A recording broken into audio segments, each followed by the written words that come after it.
So hello বন্ধুরা, means একাডেমিতে তোমাদের সকলকে স্বাগত জানাই। আই হোপ কি তোমরা সবাই খুব ভালো আছো।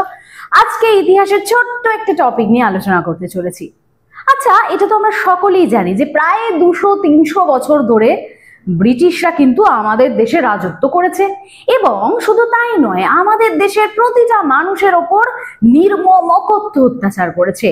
এবং আমরা এটাও জানি যে প্রথম দিকে ভারত এটা সহ্য করলেও ভারতীয়রা পরবর্তীকালে কিন্তু তারা মোটেই এই বিষয়টাকে সহ্য করেনি, এবং তারা কিন্তু প্রতিবাদ করতে রাস্তায় নেমেছে, এমনকি দেশের জন্য প্রাণ দিতেও দুবার ভাবেনি। কিন্তু এখানে আমরা অনেক মহান ব্যক্তিদের নাম তো পাই, তবে নারীদের নাম একটু কম পাই, এবং হয়তো তাদের বিষয়ে আমরা অনেক কিছু জানি না যারা আমাদের দেশের জন্য সত্যিই প্রাণ দিয়েছেন। সেরকমই এক মহিয়সী নারীর কথা আজকে আমি তোমাদেরকে বলবো।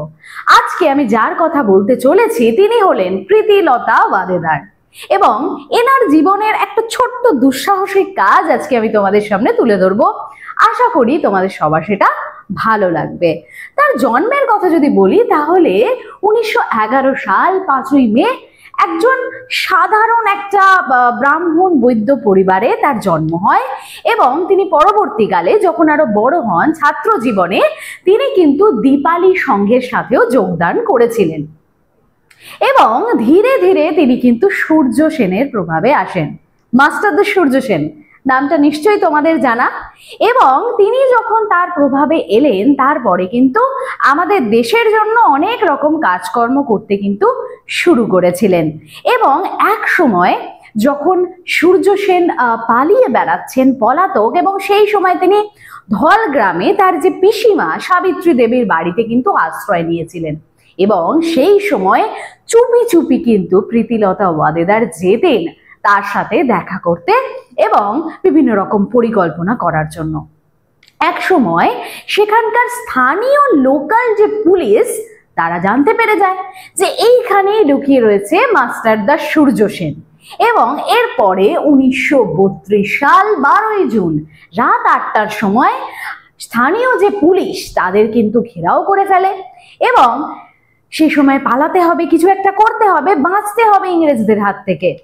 সেই সময় সামনে আসেন নেতা নির্মল সেন, এবং তিনি এগিয়ে আসেন, সংঘর্ষ হয় পুলিশের সাথে, এবং সেখানে তিনি ক্যাপ্টেন ক্যামেরুনকে একটা গুলি করেন, মৃত্যু হয় তার। এবং এরপরে সেই সুযোগে আর কি মাস্টারদা সূর্য সেন এবং প্রীতিলতা ওয়াদেদার সেখান থেকে পালিয়ে বাঁচেন। পালিয়ে বাঁচার পরে এখানেই কি তার দুঃসাহসিক কাজকর্ম শেষ? না, মোটেই এরকমটা নয়। আসলে এরপর তিনি করে ফেললেন আরো একটি দুঃসাহসিক কাজ। ইউরোপিয়ান ক্লাব পাহাড়তলিতে, সেখানে তিনি কয়েকজন বিপ্লবীকে সাথে নিয়ে গেলেন এবং আক্রমণ করে বসলেন। সালটা ছিল 24শে সেপ্টেম্বর, এবং সেই সময় পুলিশের সাথে তাদের একটা হাতাহাতি শুরু হয়ে যায়, এবং সেই সময় তিনি বুঝতে পারেন তার একটা গুলি লাগে, এবং তিনি বুঝতে পারেন যে তিনি কিন্তু আসলে এবার গ্রেফতার হতে চলেছেন। গ্রেফতার হলেই তাকে রাখা হবে থানায়, কারাগারে বন্দি করে, এবং তারপরে তার থেকে নানা রকম পরিকল্পনা তার পেট থেকে বার করে নেওয়া হবে, রাইট? এটা বুঝতে পেরে তিনি কি করলেন, তিনি কিন্তু আসলে ভয় পেলেন না, তিনি সায়ানাইড খেলেন। হ্যাঁ, যে বিষ একবার খেলে কয়েক সেকেন্ডের মধ্যেই মানুষের মৃত্যু হয়, তিনি কিন্তু দেশের জন্য প্রাণ দিতেও দুবার ভাবেননি। এবং এর পরের দিন যখন আসলেই পুলিশ খুঁজে বের করলো তার মৃতদেহ, তার ময়না তদন্ত চললো, তখন তার কাছ থেকে কি কি জিনিস পাওয়া গেছিল জানো? তার কাছ থেকে পাওয়া গিয়েছিল কিছু প্রচারপত্র, কিছু বুলেটস এবং একটা বাঁশি। হ্যাঁ, এইভাবেই হয়তো একটা জীবন শেষ হয়ে গিয়েছিল যেখানে তিনি দেশের জন্য প্রাণ দিয়েছিলেন। এবং এরপরে যখন তদন্ত হয়েছিল সেখানে জানা গিয়েছিল যে গুলি যে তাকে করা হয়েছিল তাতে কিন্তু তিনি অতটা সেটা গুরুতর কিছু ছিল না, কিন্তু আসলে তিনি সায়ানাইড খেয়েছিলেন, এবং তার জন্যই কিন্তু তার মৃত্যু হয়। এখানে শেষ নয়, আরো একজন দুঃসাহসিক নেত্রীর কথা আজকে আমরা জানব, এবং তিনি হলেন কল্পনা দত্ত, যিনি কিন্তু দেশের জন্য দুঃসাহসিক অনেক কাজকর্ম করেছেন। কিরকম কাজকর্ম চলো জেনে নি। আসলে তিনিও কিন্তু এক সময় সূর্য সেনের প্রভাবে আসেন। মাস্টারদা সূর্য সেনের প্রভাবে আসার পরে তিনি কিন্তু সশস্ত্র সংগ্রামে যোগদান করেন, মানে অস্ত্র হাতে কিন্তু দেশের জন্য তিনি লড়াই করেছিলেন। তার জন্মের কথা খানিকটা জেনে নিই। তিনি জন্মগ্রহণ করেছিলেন চট্টগ্রাম জেলায়। 1929 সাল চট্টগ্রাম থেকে তিনি ম্যাট্রিকুলেশন পরীক্ষায় পাশ করেন এবং সেই মেয়েটি আসে কলকাতায় পড়াশোনা করা, আর তার সাথে তার উদ্দেশ্য ছিল দেশের জন্য কিছু করা। যখন তিনি কলকাতায় এলেন তখন কলকাতায় আসার পরে তিনি ভর্তি হলেন বেথুন কলেজে এবং সেখানে বিজ্ঞান বিষয়ক পড়াশোনা তিনি আর কি করতেন। এবং এখানে একটা মজার কথা জানিয়ে রাখি, রবীন্দ্রনাথ ঠাকুর কিন্তু তাকে অগ্নিকন্যা বলে উপাধি দিয়েছিলেন। অবশ্যই কারণও একটা রয়েছে, আসলে তিনি কিন্তু দেশের জন্য, ওই যে বললাম, সশস্ত্র সংগ্রামে, অস্ত্র হাতে সংগ্রামে এসেছিলেন এবং তিনি রিপাবলিকান আর্মিতেও কিন্তু যোগদান করেন। সূর্য সেনের সাথে তার পরিচয় হয় এবং সেখান থেকেই তার পথ চলা শুরু, যেটা তাকে অগ্নিকন্যা নাম সার্থক করে তার।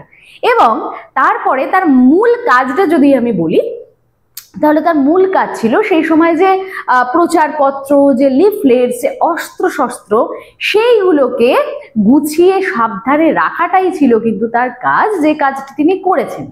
একসময় পরিকল্পনা হলো যে জেলে তো অনেক বিপ্লবী আমাদের বন্ধুরা রয়েছেন বন্দী, তাদেরকে উদ্ধার করতে হবে। তাই বাইরে এবং ভেতরে মারা হবে ডায়নামাইট এবং সেখান থেকে তাদেরকে উদ্ধার করা হবে, যেটা কিন্তু একটা দুঃসাহসিক পদক্ষেপ ছিল, যেখানে কল্পনা দত্ত কিন্তু ছিলেন।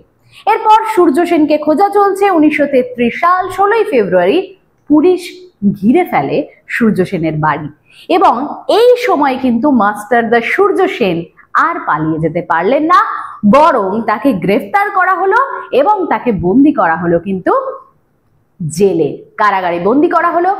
এখন এই বিপ্লবী সূর্য সেনকে এই ইংরেজদের হাত থেকে মুক্ত করতে হবে, সেই জন্য সেখানে জেলে কিন্তু বোমা মারার একটা পরিকল্পনা কিন্তু তারা করেছিলেন, যদিও শেষ পর্যন্ত সেটা ব্যর্থ হয়েছিল।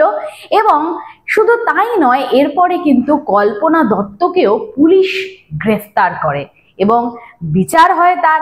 সেখানে তার কারাদণ্ড তাকে দেওয়া হয়, তিনি জেলের ভেতরে চলে যান, কিন্তু সেখানে থেকে থেমে থাকেননি, তাকে কিন্তু দমানো যায়নি, কারণ এরপরে যখন তিনি বাইরে এলেন তিনি কিন্তু যোগদান করলেন কমিউনিস্ট আন্দোলনে এবং সেখান থেকে তার এক নতুন যাত্রা শুরু।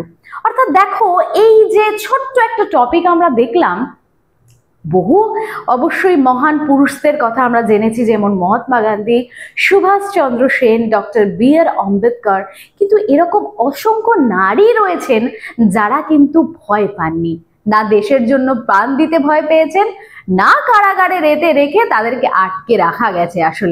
আসলে তারা কিন্তু সত্যি একজন মহান বিপ্লবী বলা চলে। এবং এখানেই আজকে আমাদের বিষয়টা শেষ হচ্ছে। আশা করি এই টপিকটা তোমাদের ভালো লেগেছে, যেখানে তোমরা ইন্টারেস্টিং কিছু তথ্য জানতে পেরেছো। যদি এই ভিডিওটা তোমরা ফেসবুকে দেখো তাহলে অবশ্যই ফলো করে নিও, আর যদি ভিডিওটা ইউটিউবে দেখো তাহলে কিন্তু সাবস্ক্রাইব করে পাশে থাকতে একদমই ভুলো না। দেখা হচ্ছে অন্য কোনো ভিডিওতে।